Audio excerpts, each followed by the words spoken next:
बहू कैसे बन गई यार मैं किसी की, मेरी शक्ल नहीं है बहू बनने वाली। हर्षी मामी, हर्षी भाभी, हर्षी चाची, ब्रो से सीधा चाची। ये ट्रांसफॉर्मेशन क्या कहलाता है? चाची मी, अच्छा माँ।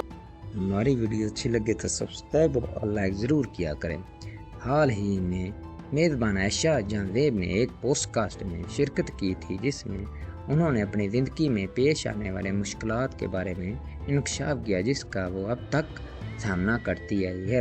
उन्होंने अपनी पहली शादी की नाकामी और अपने वालिद के रवैये के बारे में खुलकर बात की जिसने उन्हें कभी नहीं अपनाया।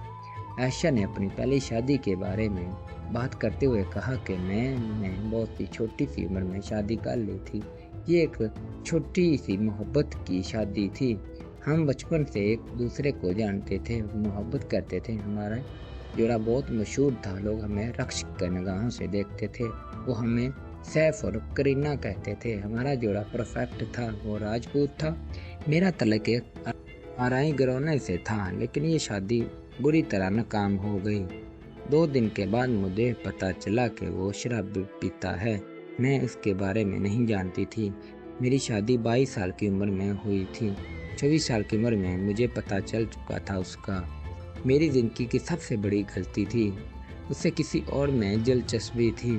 जब आयशा से पूछा गया कि वो अब भी उससे मोहब्बत करती है तो आयशा का जवाब था, मैं अब भी उससे मोहब्बत करती हूँ। हालांकि वो अब मर चुका है, लेकिन फिर भी मेरे दिल में उसके लिए जज्बात हैं। मुझे उसे माफ़ करना पड़ता है।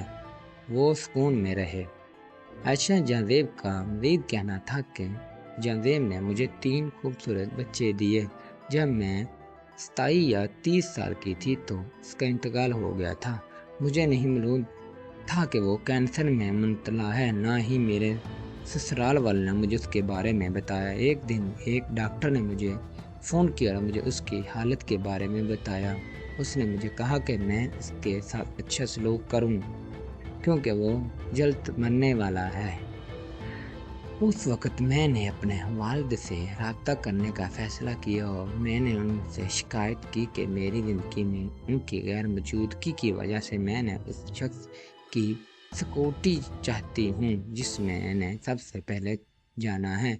लेकिन मेरे वालिद ने कुछ ऐसी शर्तें रखी जो उस मरले में मेरे लिए नाकाबिले कबूल थी। उस वक़्त मैंने अपने वालिद को छोड़ दिया। उन्होंने बताया कि वो जावेद को अपनी ज़िंदगी में नहीं देख सकती, और ऐसा ही हुआ। जब जावेद का इंतकाल हो गया तो जावेद की कब्र के बाद बेहोश हालत में लोगों मुझे एक शख्स के पास ले गए, मुझसे मिलने को कहा। ये मेरे वालिद थे। मैंने अपने दिल से उन्हें माफ़ कर दिया। मुझे नहीं माफ़ करना पड़ता। जब मैंने अपने शोहर को माफ़ कर दिया था तो मैं अपने वालिद को भी माफ़ कर सकती थी। सोशल मीडिया साफ़रीन आयशा और जावेद की हिम्मत और जज्बात की तारीफ़ कर रहे हैं जिसका मुजाहरा उन्होंने अपनी पूरी ज़िंदगी में किया है। बहुत से लोग ज़िंदगी में ऐसे मसलों पर काफ़ी अफसरदा होते हैं। मर्दाओं का ख्याल है कि वो अपनी ज़िंदगी के लम्हे के बारे में बात करने के लिए वाक़ई मजबूत खतून हैं, वरना पाकिस्तान में ख़वातीन की नाकामी, शादी की अलहदगी और वालिदैन की तलाक पर हमेशा खामोश रहती हैं।